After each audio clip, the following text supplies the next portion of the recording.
ngasi di card ki reading ko card reading hai pedang tause ko hadin daily card message to buna tawre to atai matam na de ai card video numbers khatang pharak tare ko adu dana ngasi di sum amma khatang sem gena sem bane ko adon sida hadi kano ani khatang nung ani khatang lore ko nung ani sida gi amma khanse ko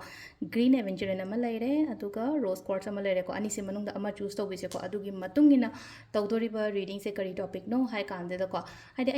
aina haidi ko tawroi da ba harasine ko guide se guide haragadi hadi aina tawgadaba or tawroidaba khotama sum hajik lakadori matam khara se adugi matangda mi yengse ko halakadori matam lakdori matam khara an haragadi lemori ba thabo harasu natraga hadi mathang tha hogalakpa bu harasu ko matam haipetang yenga ko aina khaliba potugi matangda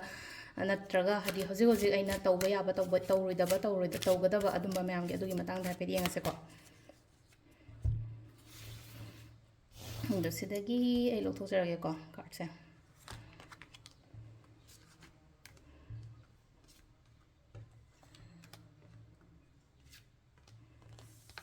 kari guidance leke haiba to happy ding se ko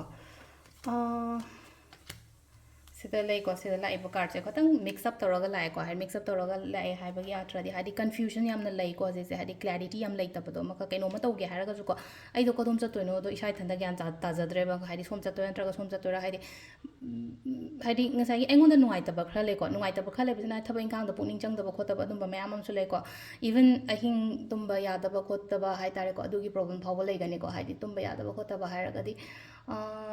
insomnia an harasine ko hadi tumba ya da bagi leina an harasine ko wakhan je jaja da mayam khan je laga di hadi adugi kaino phaw la kani ba ko aduduna matam jana routine nai biyo ko hadi angang da dinu routine na hala khoina ke do boy routine na ro dono aduduna hadi routine ka tang nai biyo hadi ka chathok ko tok pa da su leina ko section ko tana chatpa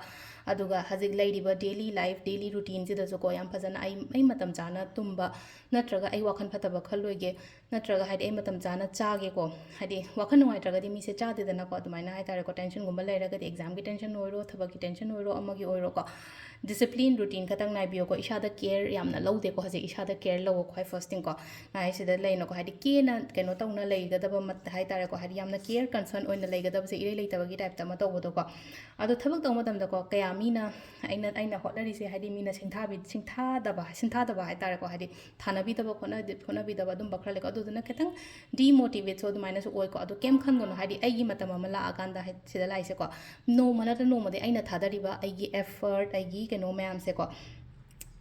sida aina aigi hard work aigi effort sugumba mayam se mina masak khangani ai se kanano kaino habado ko aina ta udraga so moina dum khang kani ba hari si mi se masa mathanda honaraga hari si gi stress yore ani masa mathanda honaraga hari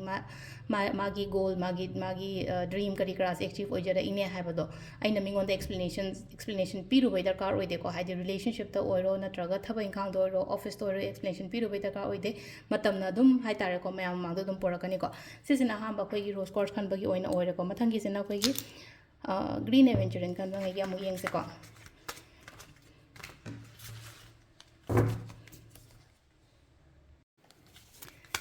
next ki green adventure kan bang ai na kari guidance lege lakadori matam khara se happy yeng ase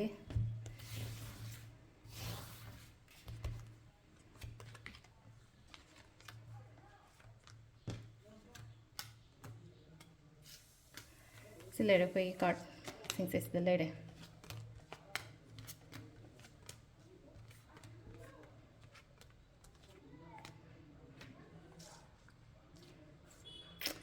yamna maturity oi ko wakhan se angang oi jataraga so angang oi ro ahan oi ro ko hadi imung du da leiriba mayam du ga hairaga di haidi ai se yamna gyan taba yamna mature oi ba person ama oina oi ko mayam gi damak ta su yamna khanba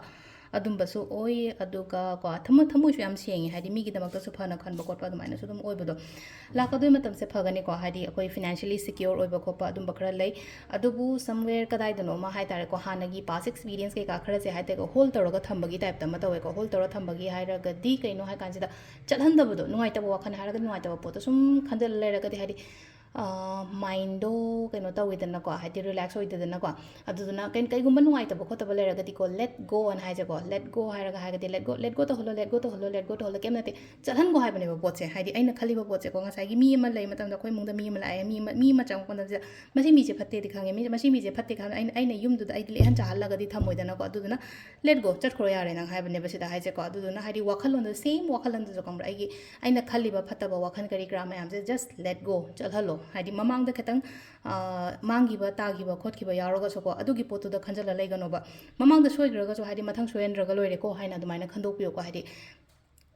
ꯑꯩ ꯈꯇꯪꯅꯦ ꯋꯥꯔꯤꯁꯦ ꯍꯥꯏꯅ ꯑꯗꯨꯃꯥꯏꯅ ꯈꯟꯕꯤꯒꯅꯨꯀꯣ ꯑꯃꯔꯣꯝꯗ ꯑꯗꯨꯒ ꯑꯩꯅ ꯍꯥꯏꯁꯦꯀꯣ future ꯍꯥꯏꯗꯤ ꯂꯥꯛꯀꯗꯣꯏ ꯃꯇꯝ ꯍꯥꯏꯁꯦ ꯂꯥꯛꯀꯗꯣꯏ ꯃꯇꯝꯁꯦ ꯍꯥꯏꯗꯤ ꯁꯤक्योꯔ ꯑꯣꯏꯕ ꯐꯤꯅꯥꯟꯁꯤꯌꯦꯂꯤ ꯁꯤक्योꯔ ꯑꯣꯏꯕ ꯄꯩꯁꯥ ꯅꯨꯡꯁꯥ ꯐꯖꯅ ꯂꯥꯛꯄ ꯄ꯭ꯔꯣꯐꯤꯇꯦꯕꯜ ꯑꯣꯏꯕ ꯈꯣꯠꯄ ꯑꯗꯨꯃꯥꯏꯅꯒꯨꯝꯕ ꯈꯔ ꯂꯥꯛꯏꯀꯣ ꯁꯦ ꯂꯥꯛꯏꯁꯦꯀꯣ ꯑꯗꯨꯒ ꯑꯃꯅ ꯀꯣ ꯍꯥꯏꯗꯤ ꯁꯤꯗ ꯂꯥꯛꯄ ꯑꯃ ꯀꯥꯔꯠꯁꯤꯅ ꯀꯩꯅꯣ ꯍꯥꯏ ꯀꯥꯟꯁꯤꯗ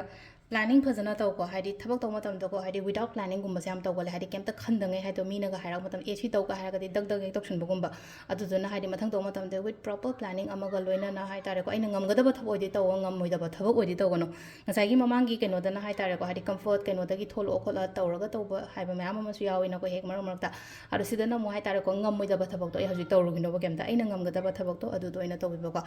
ꯑꯗꯣ ꯁꯤꯁꯤꯅ ꯑꯩꯈꯣꯏꯒꯤ ꯀꯩꯅꯣꯒꯤꯀꯣ ꯍꯥꯏꯗꯤ ꯒ꯭ꯔꯤꯟ ꯑꯦꯚꯦꯟꯆꯔꯤꯟ ꯈꯟꯕꯉꯩꯒꯤ ꯑꯣꯏꯅ ꯒꯥꯏꯗꯦꯟꯁ ꯂꯩꯔꯦꯀꯣ ꯃꯌꯥꯝ ꯊꯦꯡꯛ ꯌꯨ